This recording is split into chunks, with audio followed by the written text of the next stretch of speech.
The call came on a Thursday morning while I was reviewing the quarterly reports for my agricultural and luxury goods empire.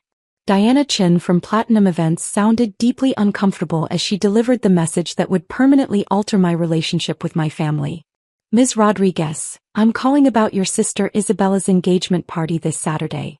Your family has requested that we remove you from the guest list, but they still expect your $45,000 payment to remain in place.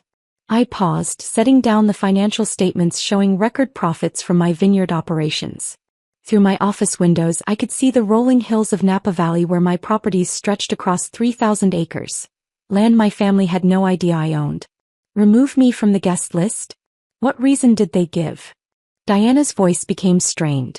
They mentioned wanting to maintain a certain caliber of guest. Your brother-in-law-to-be has some very important business connections attending, and they felt your presence might not align with the image they're trying to project. The irony was staggering. For the past 8 years, my family had treated me like the black sheep, the daughter who'd thrown away her education to play around with plants and jewelry.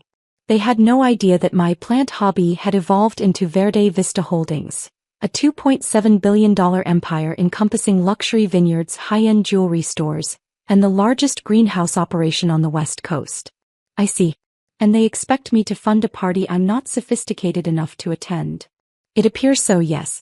Your mother specifically mentioned that Isabella has been planning this engagement for months, and they don't want to disappoint her by reducing the celebration's scale. Isabella, my younger sister, the golden child who'd followed every path my parents had laid out for her. MBA from Stanford, corporate consulting career, engagement to a hedge fund manager. She was everything they'd wanted me to be, while I'd chosen dirt under my fingernails and the unpredictable world of agriculture and retail. Diana, I need you to cancel the entire event. I'm sorry, what? But ma'am, it's your sister's engagement celebration. I can't just. Yes, you can. Because the party is being held at Sunset Ridge Vineyard, which I own. The floral arrangements are coming from Verde Vista Greenhouses, also mine. And the engagement ring your bride is wearing? That came from Celestial Jewelry, one of my 12 luxury stores. The silence stretched for nearly 20 seconds. Ms. Rodriguez, I don't understand.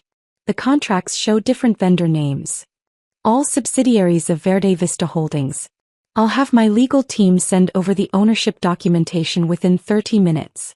Consider this official notice that all services are being withdrawn immediately. After hanging up, I sat in my office overlooking the vineyard that had started my empire. 8 years ago, I'd used my college fund to purchase 20 acres of struggling grapevines, much to my family's horror. They'd wanted me to use that money for graduate school, to follow Isabella into the corporate world where real success happened. What they never understood was that I hadn't failed at their version of success. I'd simply discovered that building something from the soil up was more fulfilling than climbing someone else's corporate ladder. Every dollar I'd made from that first harvest had been reinvested. More land, better equipment, expanded operations. Then I'd diversified into greenhouse operations, supplying high-end restaurants and luxury hotels.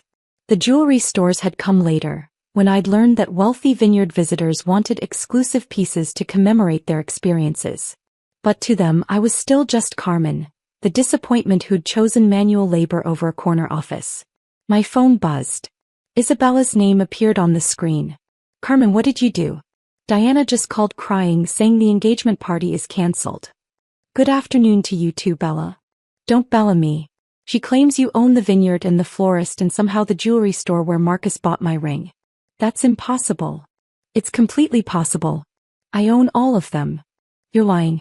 You grow vegetables in a greenhouse.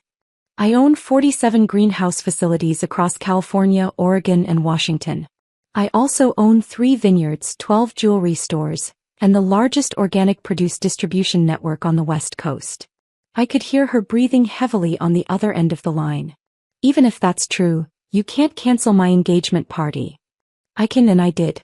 You decided I wasn't good enough to attend, but my money was good enough to pay for it. That's not how this works anymore. Carmen, be reasonable. Marcus's boss will be there along with partners from his firm. This party is important for his career. Then maybe you should have considered that before deciding I would embarrass you in front of his colleagues. We never said you'd embarrass us. What exactly did you say, Bella? The silence told me she knew she'd been caught. We thought it might be better to keep things more professional. You know how you get around fancy people. How do I get around fancy people? You always talk about plants and dirt, and it's not the kind of conversation that impresses investment bankers. There was the real reason. I talked about things I was passionate about instead of making small talk about stock portfolios and market trends. I see. So my $45,000 was professional enough, but my conversation topics weren't. It's not about the money. It's entirely about the money, Bella. You wanted my financial contribution without my actual presence. That makes me a donor, not a sister. I hung up and immediately called my assistant. Please prepare a comprehensive portfolio of Verde Vista holdings for delivery to my family. Include the jewelry store receipts showing Isabella's engagement ring purchase. Within an hour my phone was ringing nonstop. First Isabella again, then my mother, then my father, then Marcus, the hedge fund prince who'd never bothered to learn my name properly, always calling me Isabella's sister when we met. I let them all go to voicemail while I walked through my vineyard, checking on the late-season grapes that would become next year's premium vintage. Isabella's second message was panicked. Carmen, I saw the documents. I don't understand how this is possible, but we need to fix this. The party is in 2 days. My mother's message was classic manipulation. Carmen, darling, Isabella showed me some very impressive business papers. We had no idea you'd done so well with your little garden business. But surely family comes first. Your sister needs this party for her future happiness. My father's message was more direct. Carmen, this is your father. I've reviewed the documentation Isabella provided. We need to have a family meeting immediately. There are clearly things we need to discuss. Marcus's message was what I expected. Carmen, this is Marcus, Isabella's fiancé. I think there's been a misunderstanding about the engagement party. As someone in finance, I'd be very interested in learning more about your business operations. Perhaps we can find a solution that works for everyone. Now he was interested in my business operations. Convenient timing. I waited until evening to return any calls, starting with my parents. They were at Isabella's apartment, no doubt planning damage control. Carmen. My mother's voice was artificially bright. We've been trying to reach you all day. I know, Mom. I've been working. Honey, Isabella showed us the most amazing business documents. We had no idea you'd grown your greenhouse hobby into something so substantial. Even in her attempt to acknowledge my success, she couldn't help but call it a greenhouse hobby that had grown up. Is that what you want to discuss? My father took the phone. Carmen, we owe you an apology. We didn't realize the scope of what you've built. But family is family, and we need to resolve this situation with Isabella's party. There's nothing to resolve, Dad. Isabella made her priorities clear. She made a mistake. The stress of wedding planning, you understand. She wants you at the party. Does she? Or does she want me there now that she knows I'm wealthy enough to deserve an invitation? Carmen, that's not fair. Isn't it? 6 months ago, you suggested I consider getting a real job, with benefits instead of playing in the dirt. You were embarrassed when people asked what I did for work. The truth hung between us because we all remembered those conversations. People change, sweetheart. We can do better. I hope so. But change requires acknowledging what went wrong. You all spent years being ashamed of my career choice while I was building something that makes Marcus's hedge fund look like a lemonade stand. My mother took the phone back. We were never ashamed. Mom, you literally introduced me to people as your daughter, who's trying to make farming work, while introducing Isabella as our successful business consultant. The difference in pride was obvious. We love you, Carmen. We've always been proud of your independence. My independence. Not my success, not my business acumen, not my ability to build something from nothing. My independence. Like I was a stubborn child who'd finally learned to tie her own shoes. That's not what I meant. It's exactly what you meant. And it's fine, Mom. I understand now where I stand in this family. So what happens now? My father asked quietly. Now Isabella and Marcus find a new venue, new flowers, and a new jeweler to resize her ring since it came from one of my stores. Carmen, please. Think about your sister's happiness. I am thinking about it. I'm thinking about how happy she'll be not having to worry about my embarrassing conversation topics at her fancy party. After hanging up, I made a decision that would change our family dynamics forever. I called my head of security and had him compile a detailed report of every financial interaction I'd had with my family over the past 5 years. The results were illuminating. I'd been quietly supporting their lifestyle without them realizing it. Isabella's apartment was in a building I owned. I'd been giving her below-market rent through a property management company. My parents' anniversary trip to France had been booked through my travel connections at cost. Their Lucky Wine Club membership that delivered premium bottles monthly? Those came from my vineyard at wholesale prices. Even Marcus had benefited.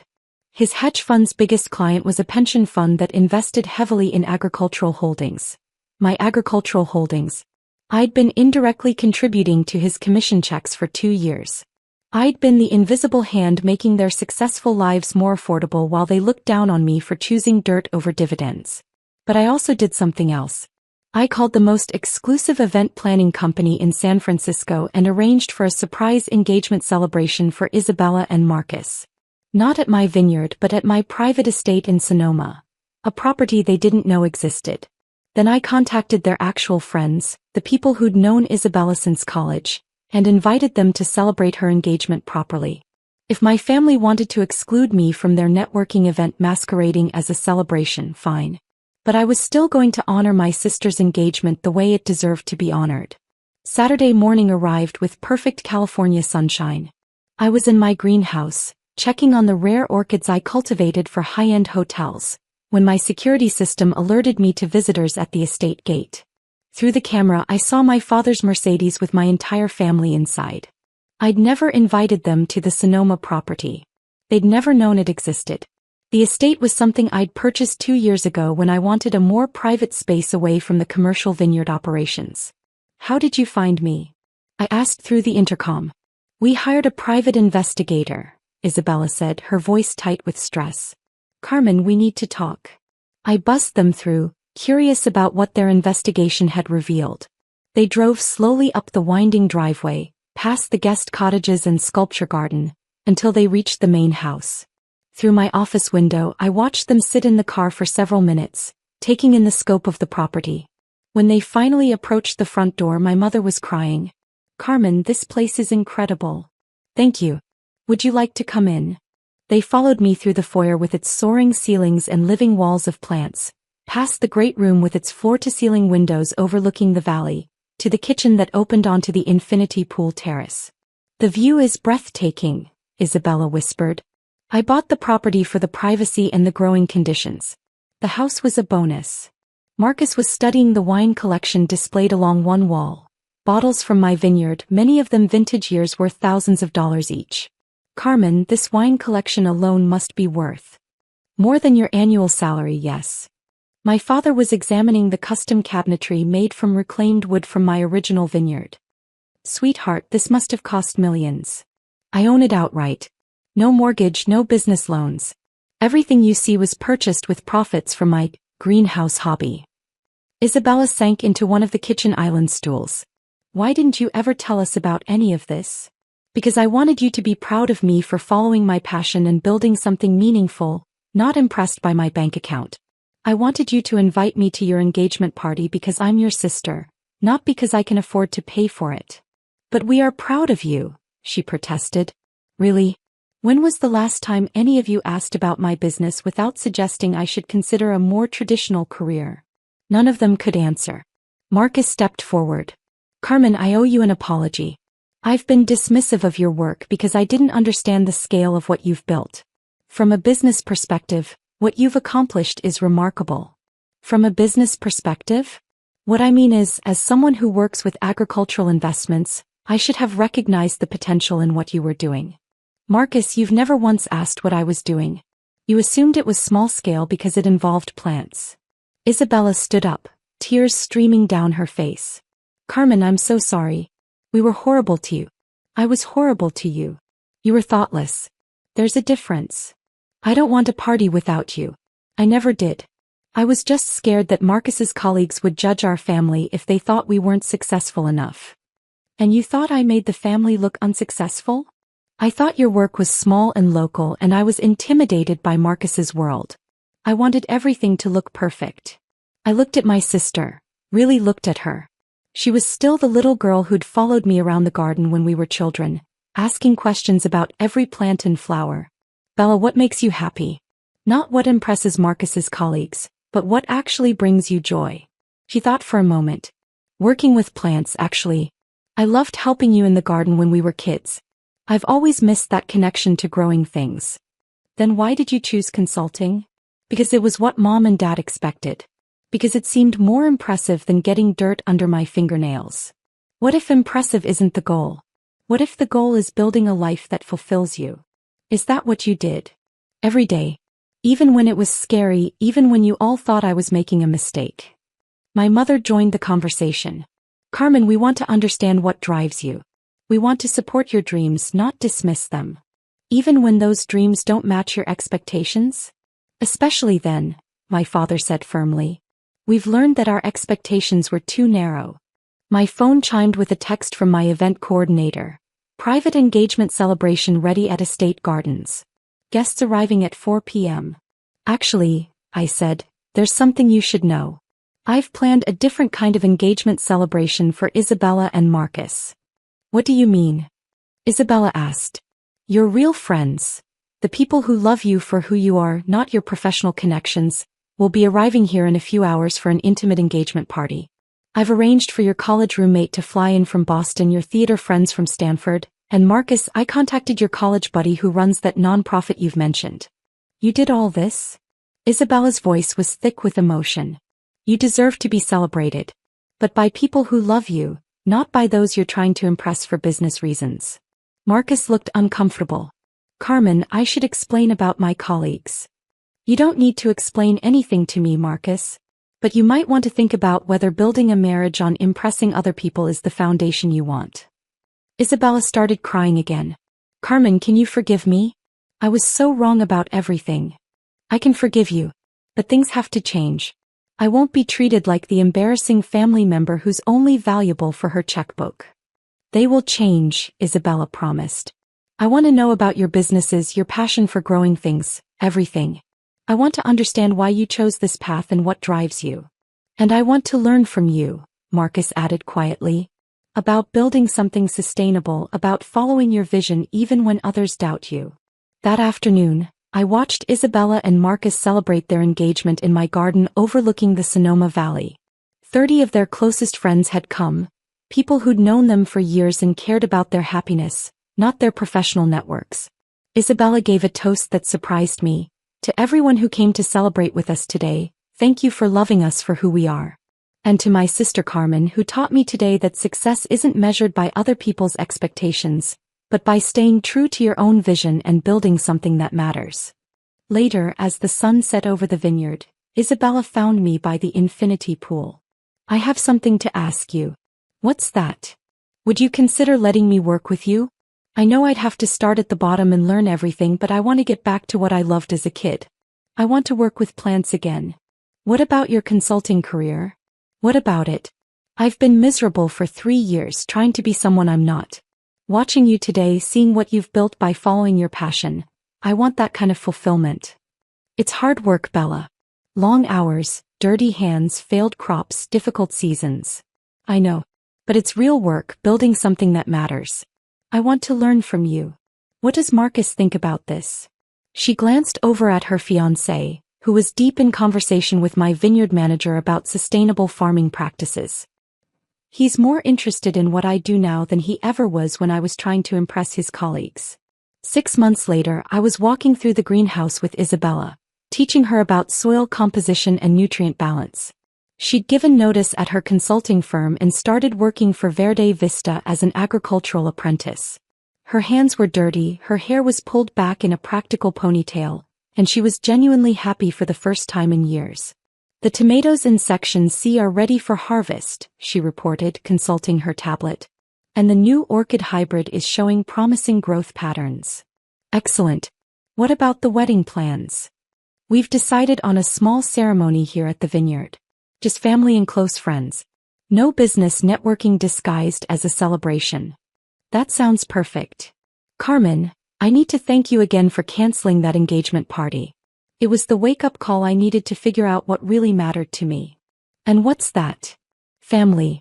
Real relationships. Building something meaningful instead of just chasing other people's approval.